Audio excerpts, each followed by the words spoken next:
Praise the Lord. Welcome to Tamil Gospel Tabernacle channel. இன்று பார்க்கக்கூடிய கர்த்தருடைய செய்தி என்னவென்றால், யோவாகாஸ் எப்படி யெகோவாவை பிடித்திருந்தார் என்று உங்களுக்கு தெரியுமா? 2 ராஜாக்கள் 13ஆம் அதிகாரம் 4ஆம் வசனம்.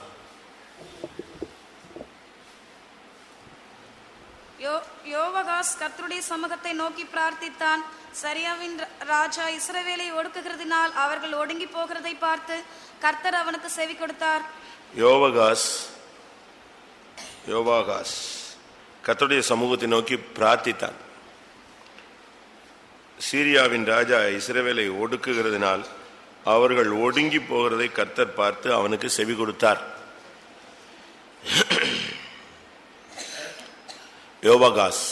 யோவாகாஸ்னா என்ன அர்த்தம் தெரியுமா? யெகோவா பிடித்திருக்கிறார்னு அர்த்தம். யோவாகாஸ்னா யெகோவா பிடித்திருக்கிறார். கர்த்தர் ஒவ்வொருவரையும் ஒரு நோக்கத்தோடு பிடிச்சு வச்சிருக்கிறார். நம்ம ஒவ்வொருவரையுமே கர்த்தர் ஒரு நோக்கத்தோடு தான் பிடிச்சிருக்கிறார். பிலிப்பியர் 3ஆம் அதிகாரம் 12ஆம் வசனம். பிலிப்பியர் 3:12. நான் அடைந்தாயிற்று அல்லது முற்றும் தேறினவனானேன் என்று எண்ணாமல் கிறிஸ்து இயேசுவினால் நான் எதற்காக பிடிக்கப்பட்டேனோ அதை நான் பிடித்துக் கொள்ளும்படி ஆசையாய் தொடருகிறேன். எதற்காக நான் பிடித்துக் கொள்ளப்பட்டேனோ அதை பிடித்துக் கொள்ளும்படி ஆசையாய் தொடருகிறேன். அப்ப நாம கர்த்தர் நம்ம ஏதோ ஒரு நோக்கத்தோடு பிடிச்சிருக்கிறார். எங்கேயோ போய்கிட்டு இருந்தோம், எங்கேயோ இருந்தோம். கர்த்தருடைய கரம் நம்மை பிடித்திருக்கிறார். அது எதுக்கு பிடிச்சாரு அதை நாம் பிடிச்சுக்கணும். எதுக்காக நம்ம பிடிச்சாரோ நாம் அதை பிடிக்கிறதுக்கு ஆசையாய் தொடரணும். யோவாகாஸ் கர்த்தர் பிடித்திருக்கிறார். இந்த யோவாகாசனுடைய காலம் எப்படின்னா, இஷ்டத்துக்கு போயிட்டான். அவன் பாட்டுக்கு ரூட் மாறி போயிட்டான். அதனால கர்த்தர் என்ன பண்ணாரு, அவனை சீரியாவின் ராஜாவாகிய ஆசைகளின் கையிலும் ஆசைகளின் குமாரனாகிய பெனாதாத்தின் கையிலும் ஒப்பு கொடுத்தார். இப்ப கர்த்தர் தன்னை ஒப்பு கொடுத்துட்டாரு, பிடிய விடுறாரு அப்படிங்கிறது யாருக்கு தெரிஞ்சிருச்சு? இவனுக்கு தெரிஞ்சிருச்சு.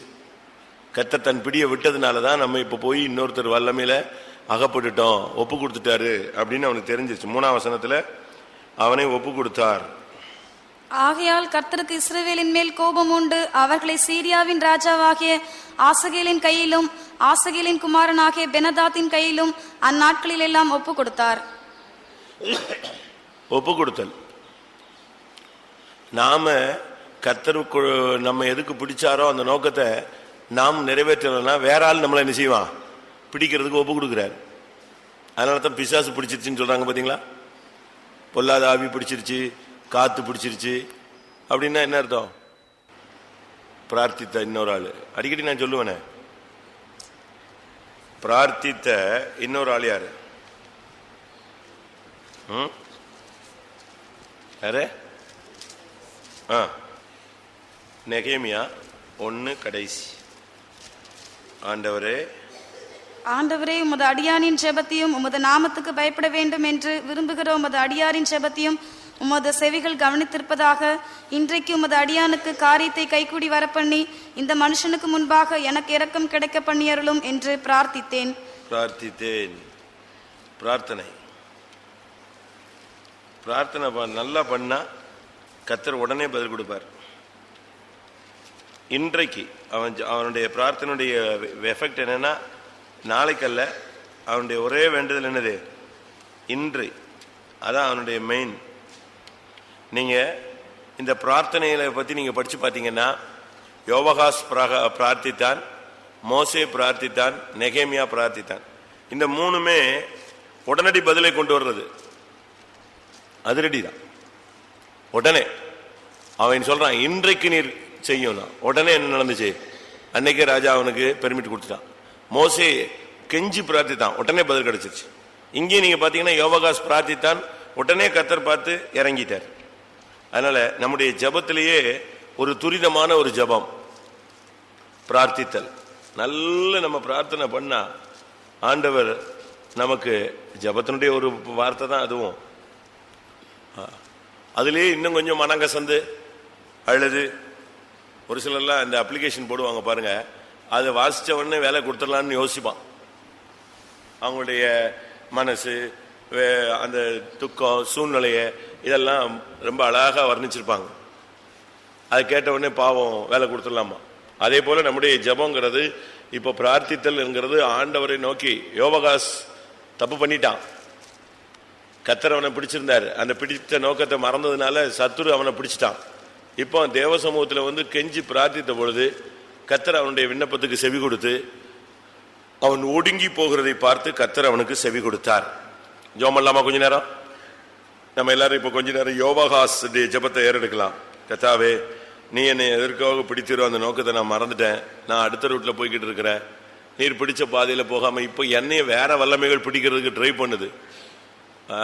கடன், பிரச்சனை, துக்கம், பொல்லாத வல்லமை, வியாதி, மனக்குழப்பங்கள், இவைகள்லாம் என்னை பிடிக்கிறதுக்கு ட்ரை பண்ணுது. ஆனா ஒரு காலத்தில் நீர் என்னையே பிடிச்சிருந்தீர், ஆனா நான் உண்மை பிடிக்காதனால இப்ப என்ன நடக்குது? ஆண்டவரே, நான் இப்ப ரொம்ப ஒடுங்கி போகிறேன். நீங்க நல்லா ஜெபிச்சீங்கன்னா சரியான ஒரு ஜெபம் உடனே பதில் கொடுக்கும். கர்த்தர் ஒரு ரட்சகன், அடுத்த வசனம் சொல்லுது, ஒரு ரட்சகனை அனுப்பி அந்த பிரச்சனையிலிருந்து விடுதலை ஆக்கினார். கர்த்தர் இஸ்ரவேலுக்கு ஒரு ரட்சகனை கொடுத்ததினால் அவர்கள் சீரியருடைய கையின் கீழ் இருந்து நீங்களானார்கள். பாத்தீங்களா? ஒரு ரட்சகன், அவன் யாருன்னே சொல்லல. கர்த்தர் ஒரு பதிலை கொடுக்கிறார், அதனுடைய சரியான அர்த்தம். நமக்கு இன்னைக்கு ஒரு பதில் உண்டாகணும். ஒரு மனுஷன் மூலமாகவோ, இல்ல தேவனே நேரடியாகவோ, இல்லாவிட்டா அபிஷேகத்தின் மூலமாகவோ, இல்லாவிட்டா வார்த்தையின் மூலமாகவோ, இல்லாவிட்டால் ஒரு ஆளை எழுப்பியோ, ஏதாவது ஒரு விதத்துல ஒரு காரியத்தை செய்யணும். யோசேப்பு சிறைச்சாலையிலிருந்து கொண்டு வர்றதுக்கு பார்வோன் வரல. பைபிள் சொல்லி இருக்கிறது, ஒரு ஆளை அனுப்பினார். ஜனத்தின் அதிபதி ஆள் அனுப்பி அவனை விடுவிக்க சொன்னார். ஆள் அனுப்புவார், ஏதாவது ஒரு சாதகமான ஒரு ஆளை நமக்கு அனுப்புவார். 105 சங்கீதம்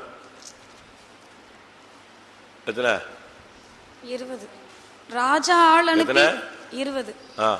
ராஜா ஆள் அனுப்பி அவனை கட்டவிழ்க்க சொன்னான். ஜனங்களின் அதிபதி அவனை விடுதலை பண்ணினான். அதான் ராஜா ஆள் அனுப்பினான். அதுபோல இப்போ நம்ம ஜெபத்தை கேட்டு பிரார்த்தனையை கேட்டு கர்த்தர் ஒரு ரட்சகனை யோவாகாசுக்காக அனுப்பினது போல நமக்கு ஒரு தூதனை அனுப்பணும். பரத்திலிருந்து ஒரு வார்த்தையை அனுப்பணும், பரத்திலிருந்து ஒரு அபிஷேகத்தை அனுப்பணும், இல்ல ஒரு மனுஷனை கர்த்தர் எழுப்பி தரணும். ஏதாவது ஒரு விதத்துல நம்முடைய ஜனங்களுடைய, நம்முடைய ஊழியங்களுடைய தேவைகள், போராட்டங்கள், பிரச்சனைகள் பரிகரிக்கப்படணும். கர்த்தர் அப்படி செய்ய முடியாக யோவகாசை போல பிரார்த்திக்க கர்த்தர் நமக்கு உதவி செய்ய முடியாது. அப்படிப்பட்ட ஒரு பிரார்த்தனையின் ஆவினால் இந்த காலை வேளையில கர்த்தர் நம்மை நிரப்ப முடியாது. ஜெபம் பண்ணுவோம். ஆண்டவரே, பிரார்த்தனையின் ஆவி எங்களுக்குள்ள வரட்டும் சுவாமி. ஹல்லேலூயா. ஆண்டவரே, யோவாகாஸ் கர்த்தாவே, நீர் பிடித்திருக்கிறீர் கர்த்தாவே. ஓ, அவன் எவ்வளவு தூரம் போனாலும் நீர் அவனை விடவில்லையே கர்த்தாவே. ஓ காட், பல பல பல பகர பகர பல கதிட பல கதிட கட பல கதிட கடிபிக நமனக ஷரானியா. ஒரு ரட்சகனை அனுப்பி விடுவித்தீரே சுவாமி. ஓ, அவனுடைய ஜபத்துக்கு, பிரார்த்தனைக்கு செவி கொடுத்தீர். எங்களுடைய ஜபங்களுக்கு நீர் செவி கொடுக்கணுமே. ஹல்லேலூயா, ஹல்லேலூயா, ஹல்லேலூயா. தெய்வமே, கிருபை கிருபை கிருபை கிருபை கிருபை கிருபை. யோவகாஸ் கர்த்தரை நோக்கி பிரார்த்தித்தார். தேவரீர் அவன் ஜெபத்துக்கு செவி கொடுத்தீர் கர்த்தா. மறுபடியும் நீர் அவனை பிடித்தீர் கர்த்தாவே. ஹல்லேலூயா. ஓ, நீர் எதற்காய் பிடித்தீரோ மறுபடியும் அதை பிடித்து நிறைவேற்ற வையோ. ஹல்லேலூயா.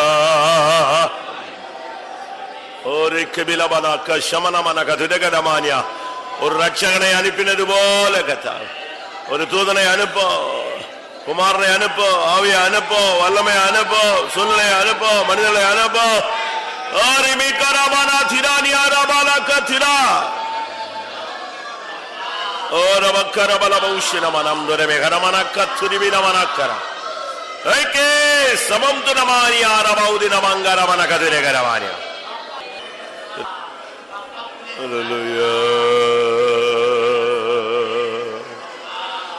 Hallelujah.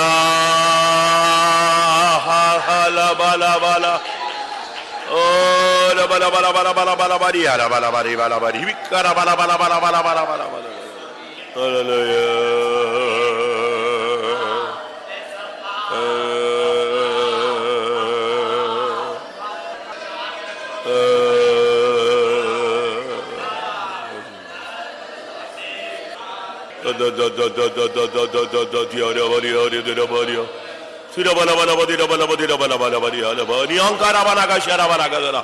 பிரார்த்தனையை ஆவி இறங்கட்டுங்க தாவே. அல்லேலூயா. ஒடுங்கி போகிற நாட்கள்ல ஜெபிக்கணுமே கர்த்தாவே.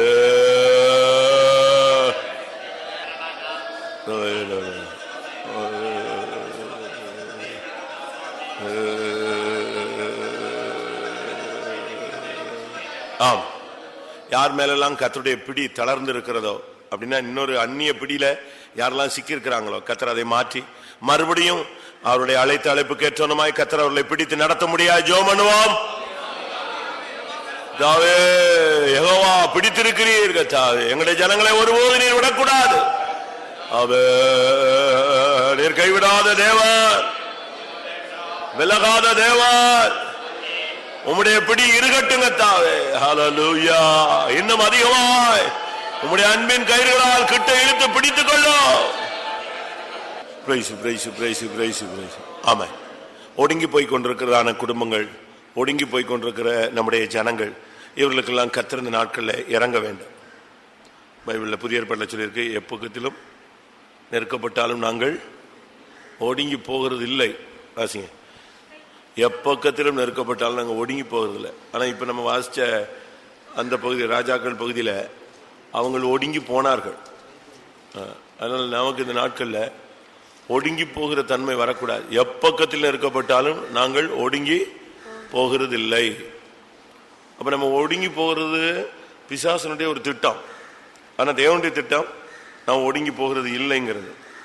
அதனால் இந்த நாட்களில் நம்முடைய ஜனங்களில் யாரெல்லாம் ஒடுங்கி போய் கொண்டிருக்கிறார்களோ அவளுக்காக நாம் ஜெபிக்கணும். 2 கொரிந்தியர் 4:8. அதனால் நாம் ஒடுங்கி போகாமல் இருக்கணும்.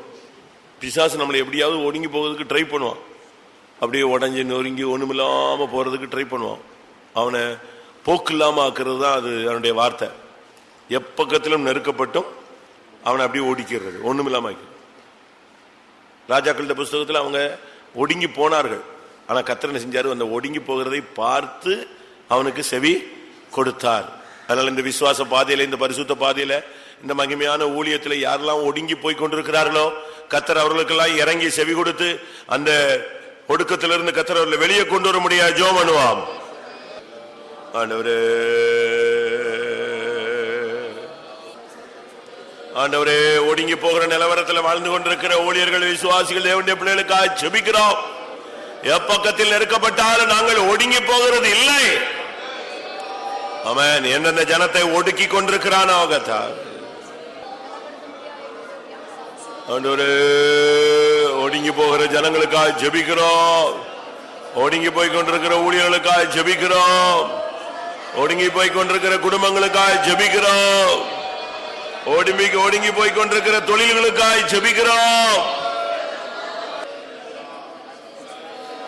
ஹல்லேலூயா, ஹல்லேலூயா,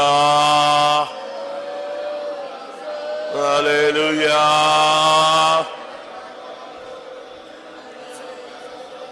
நீங்க போய் கொண்டிருக்கிற ஜனங்களுக்கு கர்த்தர் கரத்தை நீட்ட முடியாது. ஸ்தோத்திரம் பண்ணுவோம்.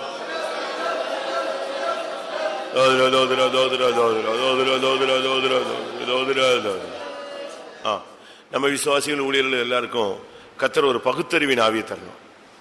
டிசனிங் ஸ்பிரிட், பகுத்து அறிதல். அது நன்மையா தீமையா, இது சரியா தவறா, இந்த பழக்கம் சரியா நல்லதா கெட்டதா, இதுல பணம் செலவழிக்கலாமா செலவழிக்க கூடாதா, இதை என்ன பண்ணணும், நம்ம இந்த இடத்துல என்ன விதத்தில் மூவ் பண்ணணும், அது நமக்கு தெரியணும். அதனால தான் வரங்கள்ல ஒரு வரம் ஆவிகளை பகுத்து அறிதல். இந்த ஸ்பிரிட் ஏவாளுக்கும் இல்லை, ஆதாமுக்கும் இல்லை. அதனால தான் அவங்களுக்கு புதுசாக இருந்ததுனால இந்த சத்தங்களை பகுத்தறியது அவங்களுக்கு என்ன செய்யலை, தெரியல. அதனால தான் சர்ப்பம் உட்காந்து பேசிட்டு இருந்தா அவ பாட்டுக்கு நெஞ்சிட்டு இருந்தா, அவ இடம் கொடுத்துட்டா. இவ போய் அவன்கிட்ட பேசினா அவனும் நெஞ்சிட்டான், அதுக்கு அப்படியே இடம் கொடுத்துட்டான். இந்த பகுத்து அறிதல் இல்லை. இப்போ நம்ம நாக்குக்கு பகுத்தறிகிற தன்மை இருக்கா? வியாதிஸ்தருக்கு இருக்காது. மற்றவங்களுக்கு லேசாக காரம் வச்சா காரங்களாம், புளிப்பு, இனிப்பு, துவர்ப்பு, தித்திப்பு, கசப்பு எல்லாமே தெரியும். தெரியுதா? அது ஒரு சிலருக்கு தெரியாது. இனிப்பும் தெரியாது, கசப்பும் தெரியாது. ஒரு சிலருக்கு கசப்பா இருக்கும் வாய், அதனால சாப்பாடு டேஸ்டே என்ன செய்யாது, தெரியாது. அதனாலதான் அதே போல பேசுறதுல கூட இதை பேசலாமா பேசக்கூடாதா அப்படிங்கிறத பகுத்தறியணும். பைபிள் அப்படி ஒரு வசனம் இருக்கு, என் வாய் ஆகாததை பகுத்தறியாதோ அப்படின்னு. என்ன அர்த்தம்? நல்ல சாப்பாடை மட்டும் பகுத்தறியும், மற்ற சாப்பாடை தள்ளி விட்டுருமா? அப்படி இல்லை. ஆசிங்க, என் வாய் ஆகாததை பகுத்தறியாதோ. யோபு எந்த அதிகாரம் கடைசி வசனம் அப்படின்னு நினைக்கிறேன், ஏதோ ஒரு அதிகாரத்துல கடைசி வசனமா இருக்கும். என் நாவிலே அக்கிரமம் உண்டோ, என் வாய் ஆகாதவைகளை பகுத்தறியாதோ. கடைசி வசனம் தானா? என் வாய் ஆகாதவைகளை பகுத்தறியாதோ. வாய், நாவிலே அக்கிரமம் உண்டோ. அப்ப நமக்கு ஒரு பகுத்தறிதல் வேணும். யார் சத்தம்? யாருடைய சத்தம்? என் ஆடுகள் என் சத்தத்துக்கு செவி கொடுக்கும். அப்ப நமக்கு யார் பேசுறா, இந்த சொப்பனம் எப்படி கரெக்டா, இந்த தரிசனம் எப்படி, இந்த வெளிப்பாடு கரெக்டா, இந்த தீர்க்க தரிசனம் கரெக்டா, இப்போ பேசுறது ஆண்டவர் தானா, இதை நம்ம விளங்கிக்கொள்ளணும். சில நேரங்களில் நமக்கு தடுமாற்றங்கள் வரும். அதே போல சில காரியங்களில் தலையிடும் போது அது சரியா தவறான்னு நம்ம உட்கார்ந்து என்ன செய்யணும், பகுத்து அறியணும்.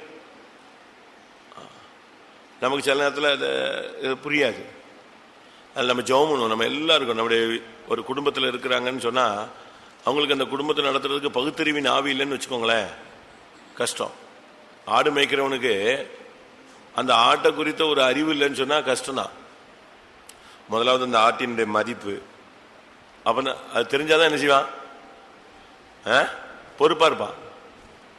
அந்த ஆட்டோட மதிப்பு தெரியலன்னா அவன் பாட்டு கூட்டிட்டு எங்கிட்ட சுத்திட்டு இருப்பான். ஆட்டோட மதிப்பு தெரியணும். ரெண்டாவது ஆட்டோட நிலைமை தெரியணும். உன் ஆடுகளின் நிலைமையை நன்றாய் அறிந்து கொள்.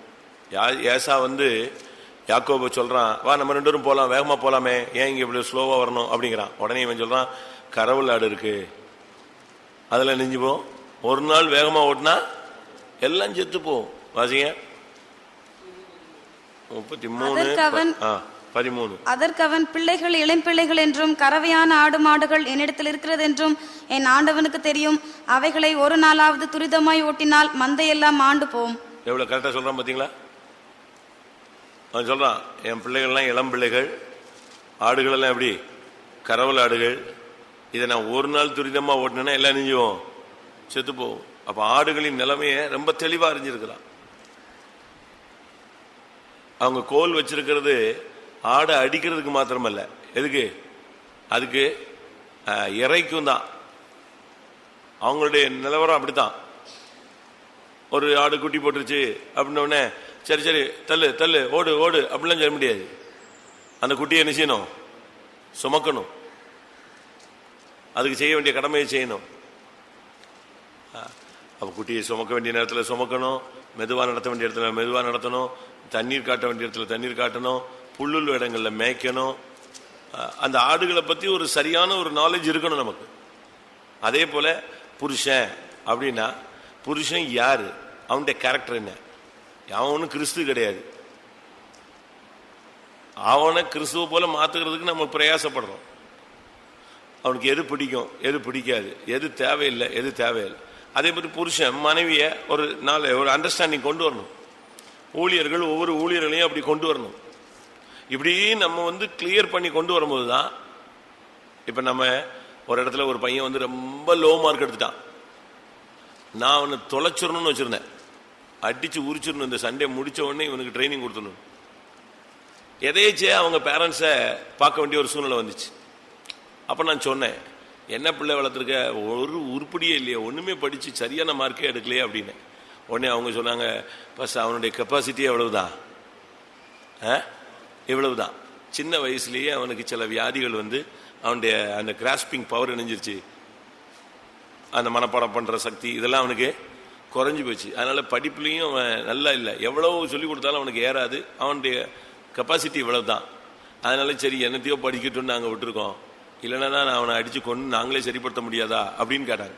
அப்போ தான் எனக்கு புரிஞ்சுது, இவனுக்கு எவ்வளோதான் சக்தி, அவ்வளவுதான். அவன்கிட்ட போய் நம்ம என்ன செய்ய முடியாது. தென்னை மரத்தில் போய் மாங்காவை எதிர்பார்த்த கேஸ் ஆகிடும்.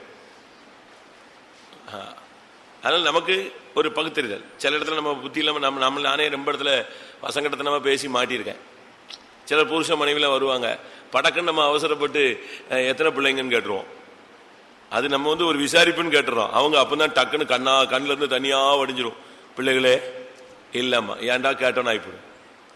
சில இதுல பிள்ளைகளை பத்தி கேட்ட உடனே அந்த பிள்ளைங்க செத்து போயிருக்கும், ஒரே அழுது உருண்டுருவாங்க அவங்க கேட்டாங்களே.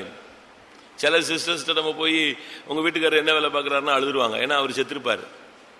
நமக்கு நம்ம நன்மைக்காக விசாரிக்க போறோம், சூழ்நிலை அங்க எப்படி இருக்கும், ஆப்போசிட்டா இருக்கும். திருப்பி நம்ம சாரின்னு சொல்றோம். ஏன்னா நமக்கு ஒண்ணுமே என்ன செய்யாது, பகுத்தறியணும் ரொம்ப ஞானமா. ரொம்ப அது ஒரு கிஃப்ட். அதனால தான் பரிசுத்த ஆவியானவர் எதெல்லாம் ஒரு மனுஷனுக்கு முடியாததோ அதெல்லாம் எதா கொடுக்கிறாரு. அற்புதங்கள் செய்யும் சக்தி, வியாதியை சுகமாக்குறது, பிசாசை துரத்துறது, இதெல்லாம் மனுஷத்தன்மையில முடியாது. விசுவாசம், ஞானத்தை போதிக்கும் வசனம், அறிவை உணர்த்து வசனம், விசுவாசம், பகுத்தறிதல், பிசாசை துரத்துறது, வியாதி, அப்படி ஒரு 9 வரம் இருக்காது.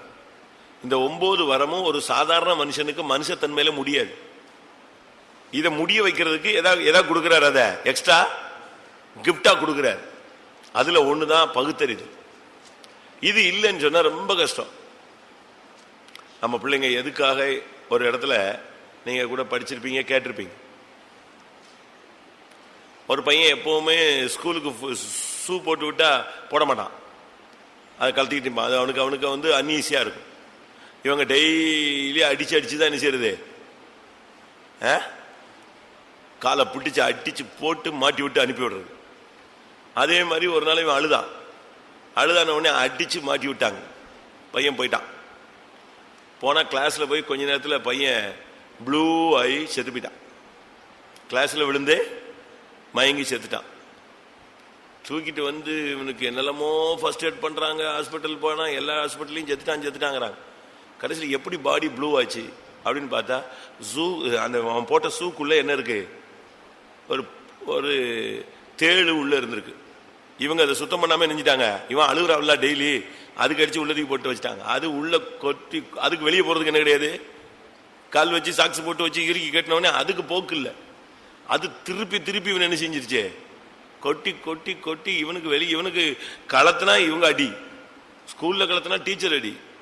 அவன் வழியை சொல்ல முடியாம செத்து போயிட்டான். அது கொஞ்சம் உஷாரா இருந்தா அந்த பிள்ளை நெஞ்சிருப்பான், தப்பிருப்பான்.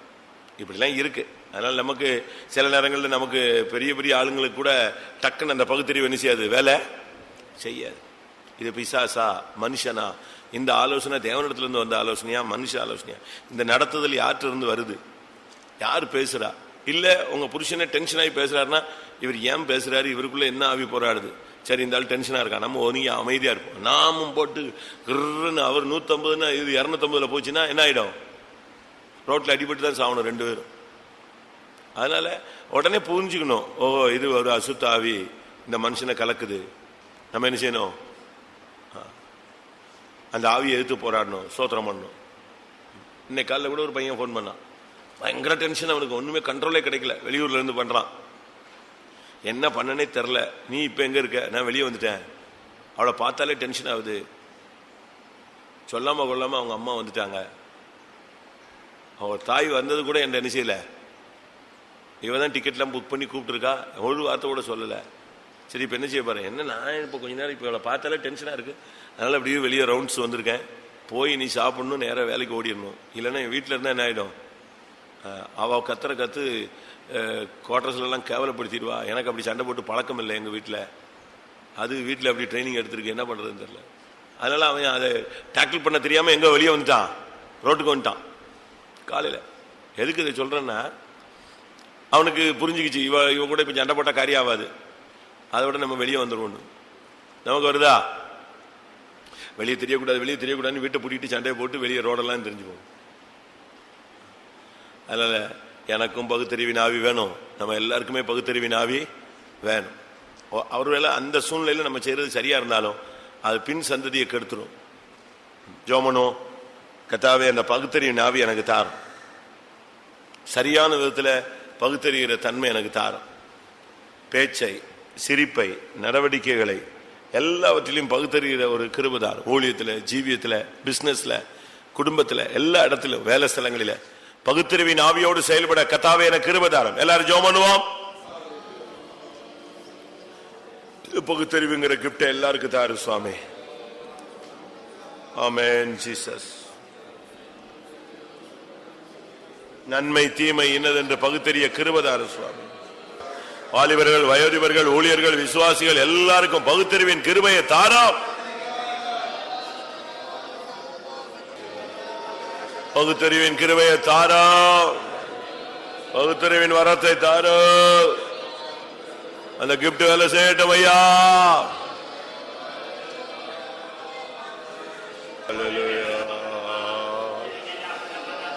ஆமென், ஆமென், ஆமென்.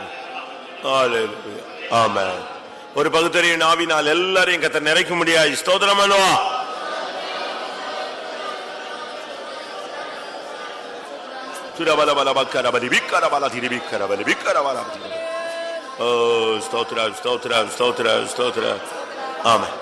யார் யாருடைய சரீரத்துல சாத்தானுடைய அந்த முள் இருக்கோ அதை கர்த்தர் பிடுங்க வேண்டும்.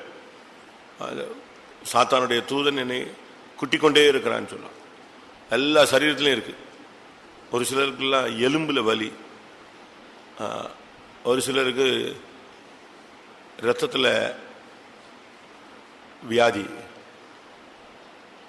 ஒரு சிலருக்கு இந்த ஊன்களுக்குள்ள கவுண்டிங் இல்லை, மஜ்ஜையில் ஊன்களும், ஒரு சிலருக்கு தலைவலி, ஒவ்வொருத்தருக்கும் ஒவ்வொரு விதமான முள்ளு, பயங்கரமான வேதனையில தான் போயிட்டு இருக்காங்க.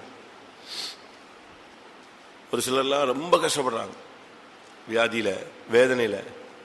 ஆனா தெய்வீக சுகத்துல அவங்க வருஷ கணக்காக நிக்கிறவங்க ஜனங்க. அதனால எல்லாரும் ஒருமனப்பட்டு ஜெபம் பண்ணுவோம். யார் யாருடைய சரீரத்துல வேதனைகள், பலவீனங்கள், முள்ளுகள் இருக்கோ கர்த்தர் அதெல்லாம் வேரோடு பிடுங்கணும். சௌக்கியம், சுகம், ஆரோக்கியம், ஜீவனை கர்த்தர் கட்டளிட முடியாது. ஜெபம் பண்ணுவோம். கர்த்தாவே, ஒவ்வொரு சரீரத்திலும் போராடுகிற இந்த சாத்தானுடைய முள்ள பிடுங்குங்க. என் சரீரத்தில் ஒரு முள் கொடுக்கப்பட்டிருக்கிறது, அது என்னை குட்டும் சாத்தானுடைய தூதனாயிருக்கிறது போல் சொல்றாரே கர்த்தாவே. யாருடைய சரீரங்கள் எல்லாம் குட்டுகிறது, சாத்தானுடைய தூதனை பிடுங்குங்க கர்த்தாவே.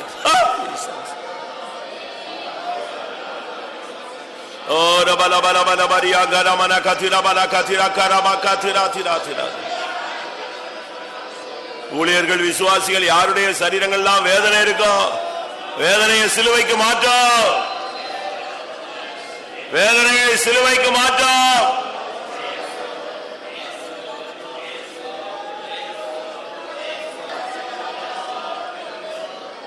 ஹல்லேலூயா. ஓ நமக்கர பலமக்கர மக்கர பலகதிக்கர பலதிரமனாத்.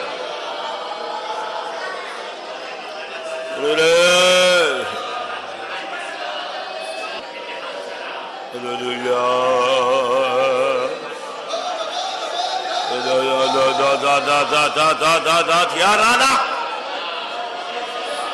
இயேசுவின் நாமத்தில் ஒவ்வொரு சரீரங்களிலும் போராடுகிற முள்ளுகளை பிடுங்க, வேதனையில இடம்.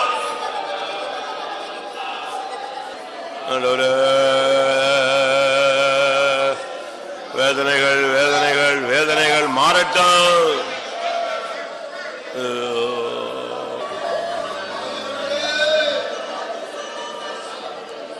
தோத்ரா தோத்ரா தோத்ரா தோத்ரா தோத்ரா தோத்ரா தோத்ரா.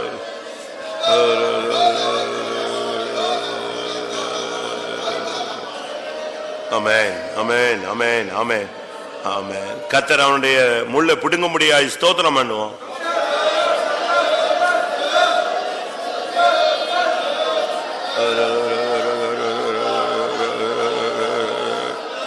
ஆமென். நம்முடைய விசுவாசிகள் ஆவிக்குரிய காரியங்களில் ஒருமனப்படணும். சில குடும்பங்களில் வீடு வாங்குறது, நிலம் வாங்குறது, ஊர் சுத்துறது, நல்லது கெட்டதுக்கு போறது வர்றது, அதுலெல்லாம் ஒருமனமா இருக்காங்க. சொந்தக்காரங்க வீட்டுக்கு போனால் புருஷனும் மனைவி பிள்ளைகள்லாம் ஓடிடுவாங்க. வீடு கட்டணும்னா ரெண்டு பேரும், நீ சம்பாதிக்கிறியா நான் சம்பாதிக்கட்டுமா, நான் அடைக்கட்டா நீ அடைக்கட்டான்னு ரெண்டு பேரும் விழுந்து செஞ்சிருவாங்க. ஆனால் இந்த ஜபத்துக்கு போகணும்னா நீ போ, நான் வரல, நீ முன்னால போ, நான் பின்னால வரேன், நான் கடைசியா வரேன். ஜெபம் பண்ணுவோமா? இல்லை இல்லை, நீ உட்காந்து ஜெபம் பண்ணு. ஊழியக்காரங்க வராங்க, அப்ப நான் வெளியே ஓடிடுறேன். இப்படி அது உலக பிரகாரமான காரியங்கள்ல உங்களுக்குள்ள என்ன இருக்கு? ஒரு மனம் இருக்கு. ஆதாமுக்கும் எவாளுக்கும் விழுகையில ஒரு மனம் இருந்துச்சு. ஆனா ஸ்பிரிச்சுவல் என்ன இல்ல? நீ ஏன் அங்க போன? அந்த சத்தத்தை ஏன் கேட்ட? அதை பிடிங்கிட்டியா? சாப்பிட்டியா? இதோட தொலைஞ்ச நீ ஆண்டவர் ஒரு வரைக்கும் என்கிட்டே நெஞ்சாத, வராதுன்னு சொல்லியிருக்கணும். அப்படியா? நீ சாப்பிட்டியா? டேஸ்டா இருந்துச்சு? நான் யோசிச்சுட்டு தான் இருந்தேன், சரி கொண்டா அப்படின்னு முடிஞ்சு போச்சுல்ல. இப்படிதான் விழுந்தது. ஸ்பிரிச்சுவல் அவங்களுக்குள்ள ஒரு மனம் இல்லை, விழுகையில ஒரு மனம் இருந்துச்சு. அதே போல வீடு வாங்குறது, சொந்தக்காரங்க வீட்டுக்கு போறது, ஊர் சுத்துறது, 4 நாள் டூரு, உடனே அதுக்கெல்லாம் எல்லாருக்கும் என்ன இருக்கு? ஒரு மனம் இருக்கு. ஆனா ஜபம், உபவாசம், தேவ சமூகத்துக்கு போறது, விசுவாசத்தை காத்துக்கொள்றது, இந்த விஷயங்களை பார்த்தா ஒண்ணு முன்னால போகும், ஒண்ணு பின்னால வரும்.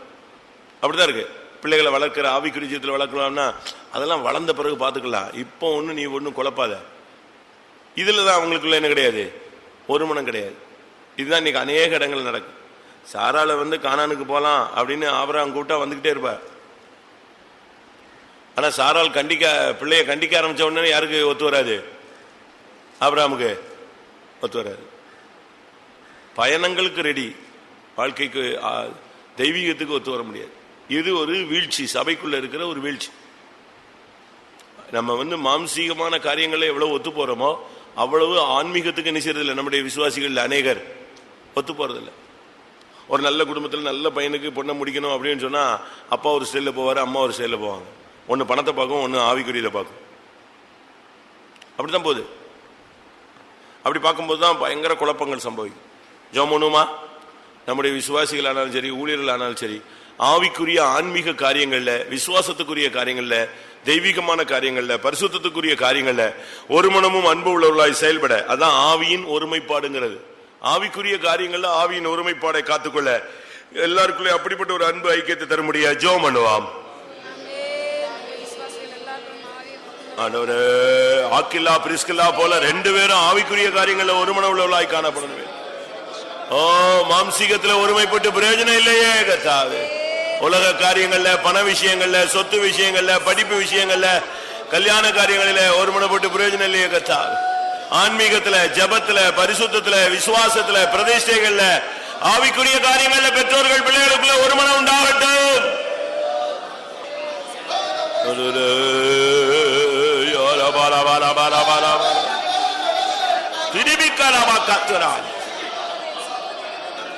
ஆவிக்குரிய காரியங்கள்ல ஒரு மனம் உள்ளவர்களாய் மாற்றம். ஹல்லேலூயா, ஹல்லேலூயா, ஹல்லேலூயா.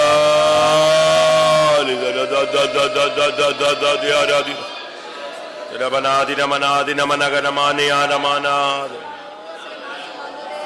ஹல்லேலூயா.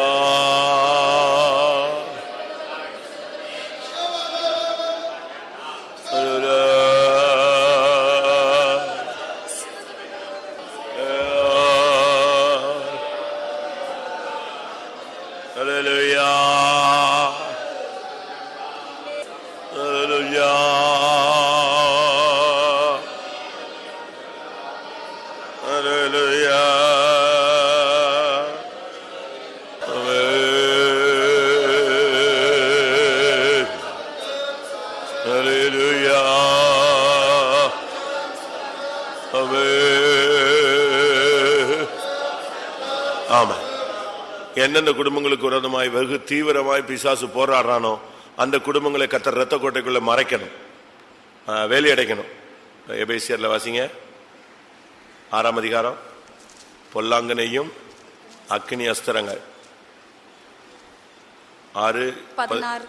பொல்லாங்கனையும் அக்கினி அஸ்திரங்களை எல்லாம் அவித்து போடத்தக்கதாய். பொல்லாங்கன் நம்முடைய விசுவாசிகள் ஒரு சிலருக்கு விரோதமா ரொம்ப ஃபாஸ்டா இருக்கான். ஏன்னா அவங்க தொழில முன்னேறிடக்கூடாது, குடும்பத்தில் ரட்சிக்கப்பட்டுறக்கூடாது, ஆவிக்குரிய காரியத்தில் முன்னேறி வந்துடக்கூடாது, விசுவாசத்தை காத்துக்கொள்ளக்கூடாது, வியாதியில சுகத்தை தெய்வீக சுகத்தில் நின்று பெற்றுடக்கூடாது, உபதேசத்துல வசனத்துல கொஞ்சம் வாழ்க்கையை மாற்றணும்னு ட்ரை பண்ற யாரெல்லாம் இருக்காங்களோ அவங்களுக்கு விரோதமா அவன் எய்கிறது என்னது? அம்பல்ல, என்னது? அக்னி அஸ்திரம். பயங்கரமான போராட்டங்களை உண்டாக்குறது. அப்படி யாருக்கு விரோதமாலாம் இந்த பொல்லாங்கன் அக்னி அஸ்திரங்களை எய்கிறானோ, பரிசுத்த ஆவியானவர் அந்த குடும்பங்களுக்கு சாதகமா இருந்து, அவர்கள் பட்சமா இருந்து, அது ஊழியர்களோ விசுவாசிகளோ அவருடைய சார்பில் கர்த்தர் நின்று அந்த வல்லமைகளை அவித்து போட முடியாய், செயலற்றதாய் மாற்றி போட முடியாய். ஜெபம் பண்ணுவோம். ஆண்டவரே, யார் யாருக்கு விரோதமாய், எந்த ஊழியர்களுக்கு விரோதமாய், எந்த விசுவாசிகளுக்கு விரோதமாய், எந்த வாலிபருக்கு வாலிப பிள்ளைகளுக்கு விரோதமாய், தொழிலுக்கு விரோதமாய், குடும்பத்துக்கு விரோதமாய், சுகத்துக்கு விரோதமாய், தெய்வீகத்துக்கு விரோதமாய், பரிசுத்தத்துக்கு விரோதமாய் ஓ பொல்லாங்கன் அக்னி அஸ்திரம் எவீரானோ, கர்த்தர் அனைத்து நீ நின்று தவிடு பொடியாக்குறங்க தாவு. எல்லாவற்றையும் ஆண்டவரே அவித்து போடணுமே.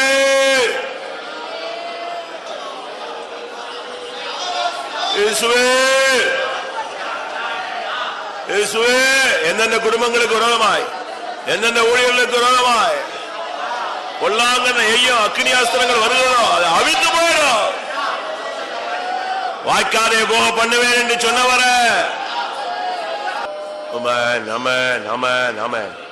யார் யாருக்கெல்லாம் அந்த விரோதமாய் அந்த பொல்லாங்கனைகிற அக்னி அஸ்திரங்கள் வருகிறதோ கர்த்தர் அவைகள் எல்லாம் அழித்து போட முடியாது. ஸ்தோத்திரம் பண்ணுவோம்.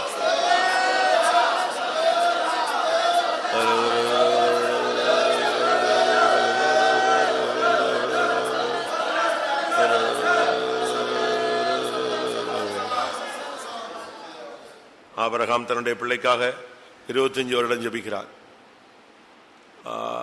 ஈசாக்கு தனக்கு சந்ததிக்காக எத்தனையோ வருஷங்கள் ஜெபித்தான்.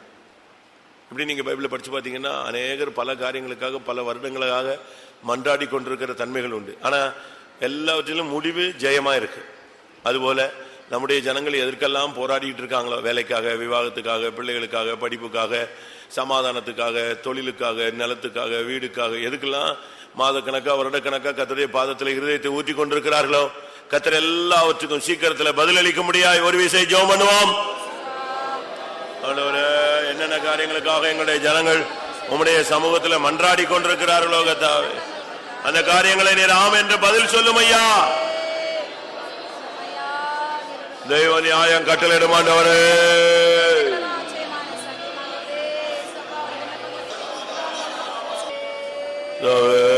பதில் கொடுமையா. நீர் பேசும் தெய்வம் அல்லவோ, நீர் கிரியை செய்யும் தெய்வம் அல்லவோ, உம்முடைய வல்லமையை வெளிப்படுத்தும் ஐயா. நீர் மௌனமாயிராதேயோ, நியாயம் செய்வோ, எழுந்தருளோ.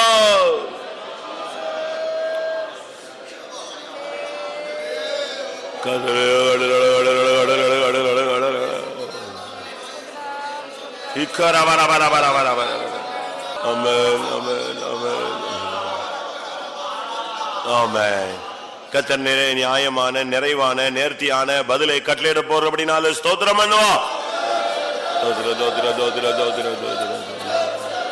ஆமா, நம்முடைய பாஸ்டருக்காக ஜெபம் பண்ணணும். அது நம்ம இருந்த ஒரு கடமை. நாம் அதை செய்தே ஆகணும். சும்மா கடமைக்காக ஜெபிக்கிறது இல்லை. ஜெபத்தை கேட்டு கர்த்தர் அவருக்கு நல்ல ஒரு பலனை கொடுக்கணும். அப்பத்தையும் இந்த நீரையும் கர்த்தர் என்ன செய்யணும்?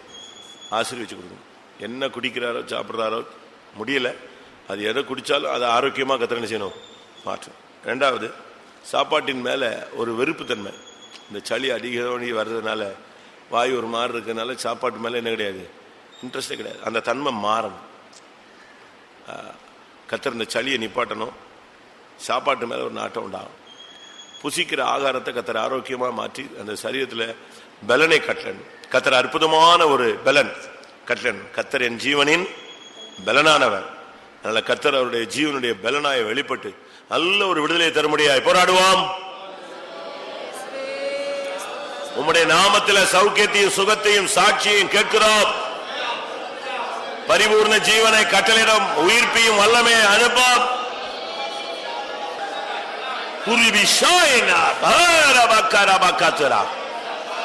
குணமாக்கும் ஆண்டவரே, பலப்படுத்தும் ஆண்டவரே, புசிக்கத்தக்கதாக பலன் தார். புசித்து குடித்து பலனடை உதவி செய்யும் ஆண்டவரே. ஆகாரத்தின் மேல ஒரு நாட்டத்தை உண்டு பண்ணுங்க தாவே. ஆகாரத்தின் மேல ஒரு நாட்டத்தை உண்டு பண்ண ஆண்டவர். ஆகாரத்தின் மேல ஒரு நாட்டத்தை உண்டு பண்ணும். அப்ப இந்த ஆசீர்வதிக்க தாவே, விலக்கு தாவே.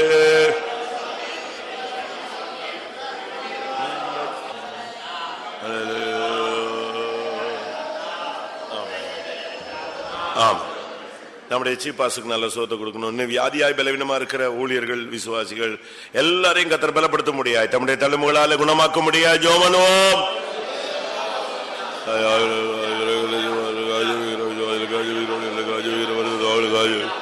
எல்லாரையும் தெய்வம் குணமாக்க முடியாது. ஜெபிக்கிறோம்.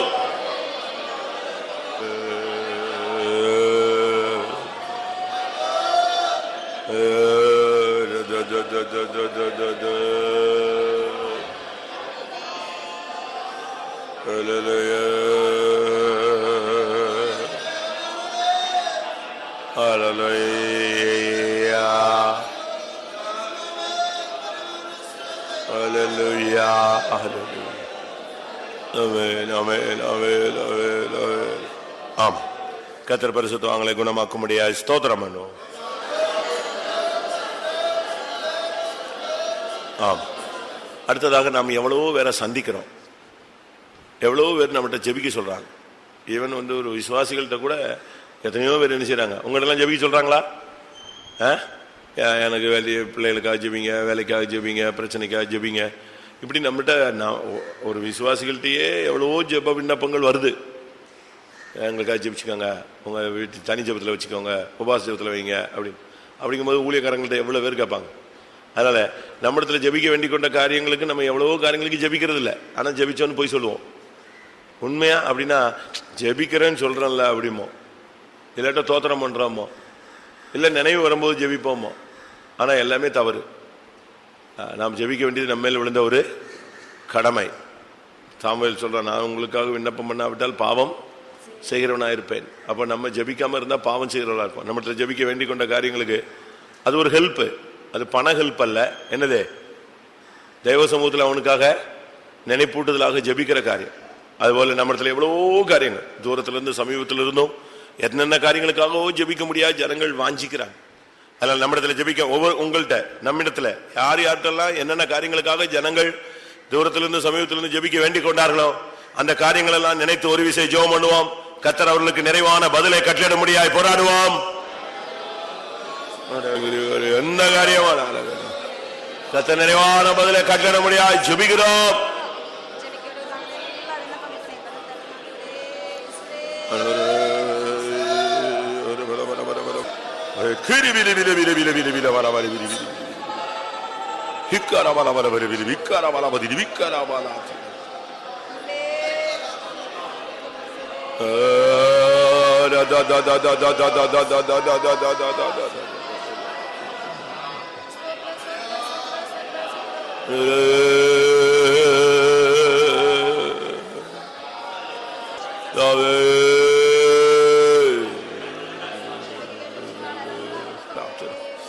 ஆண்டவரே, எங்களுக்கு ஜெபிக்க வேண்டிக் கொண்ட எல்லாருடைய காரியங்கள் நல்ல பதில் தான்.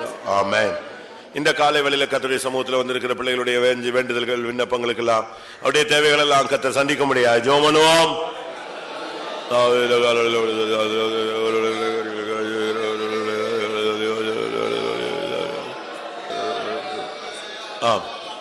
சாயங்காலம் உள்ள பைபிள் ஸ்டடியை கர்த்தர் பொறுப்படுத்த முடியாது. கர்த்தர் நல்ல போதகராய் வெளிப்பட்டு போதிக்க முடியாது. ஜெபம் பண்ணுவோம். ஆமென். கர்த்தர் ஜெபம் முடியாது. ஸ்தோத்திரம் பண்ணுவோம்.